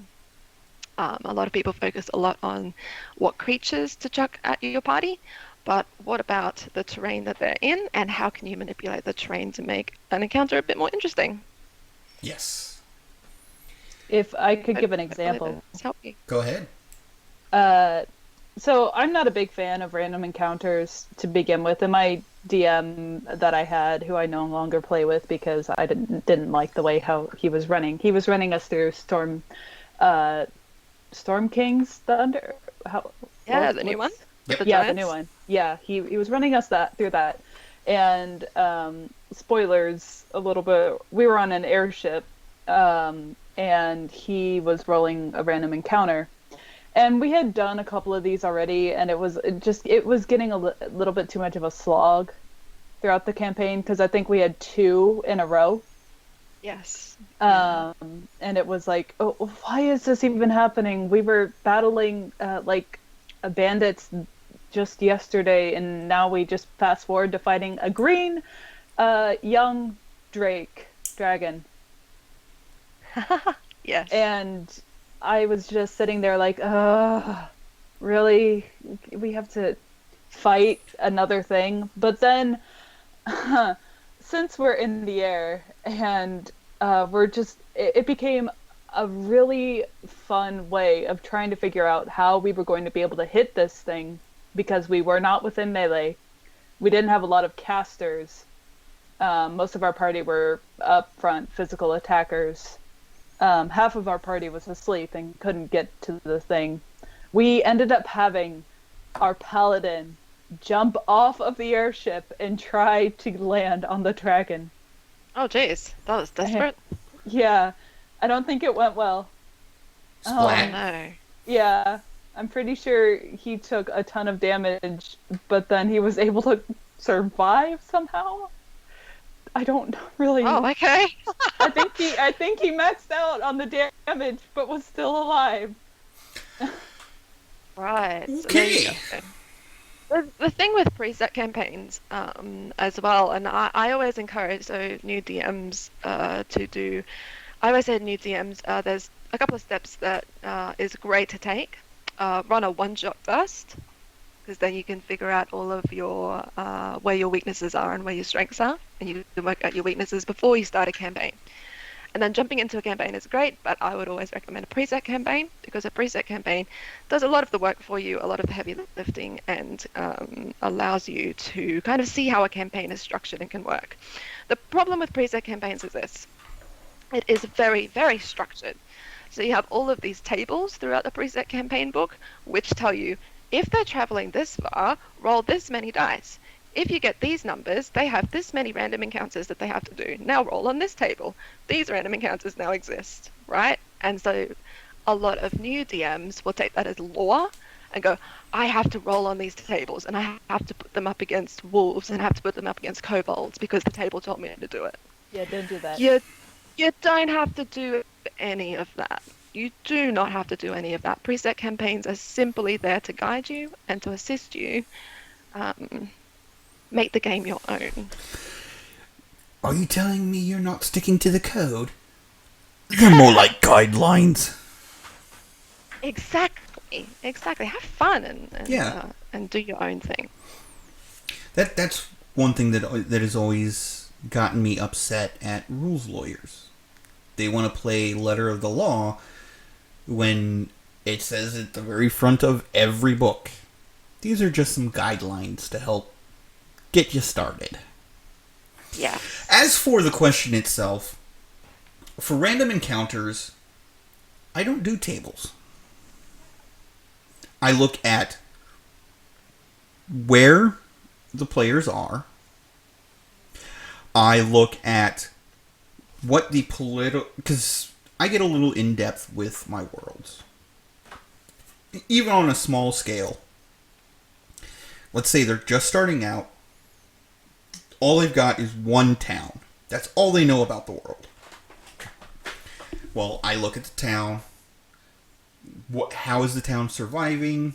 Oh, they're doing imports and exports for cloth. Well, if they're doing that, bringing money into the town, sending silks and stuff out, there's going to be bandits. Okay, bandits make sense for a random encounter. Oh, that one town is a mountain town. Okay, kobolds live in the mountains. They tend to like caves. Those make sense.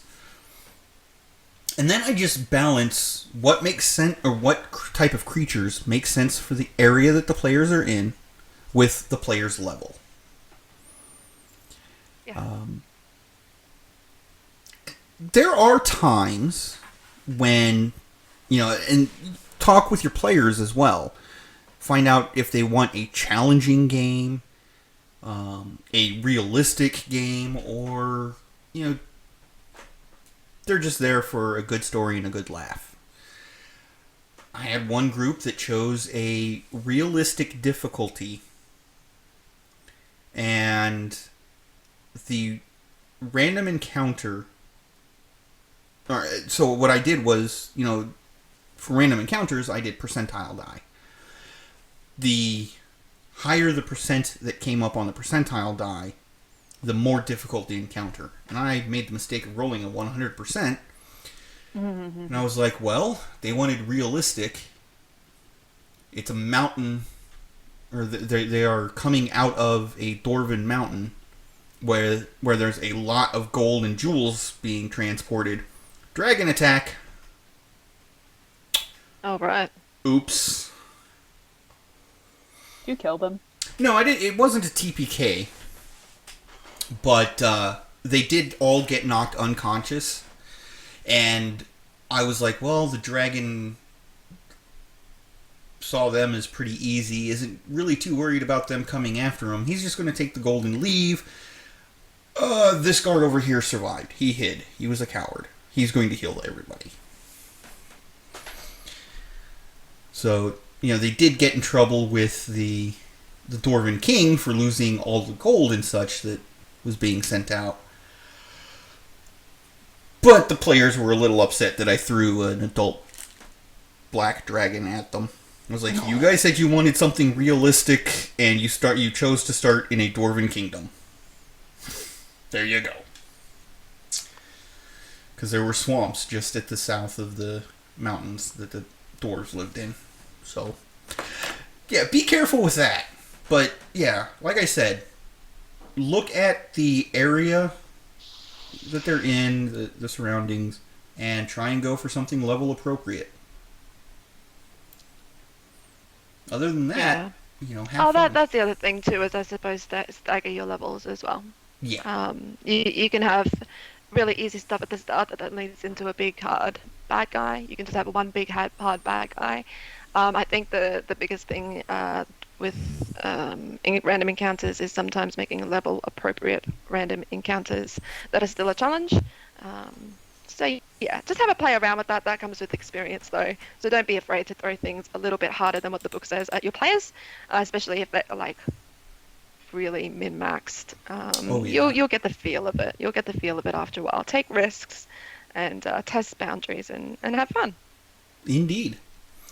And as Matthew Mercer has said in the past, sometimes there are encounters that the players are supposed to run from. Yes, definitely. So, it's a scary world out there. Indeed. But that's going to bring us to the end of our episode.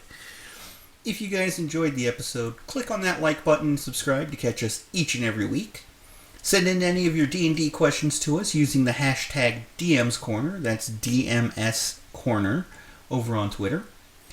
If you want to submit art, you can use our official email, gilmoresgloriousgossip@gmail.com. Our official Tumblr, gilmore-gossip.tumblr.com. Or you can contact us on Twitter using Gilmore_gossip. Or you can contact us directly. I'm at Akiva David, AKIVADAPHYDD.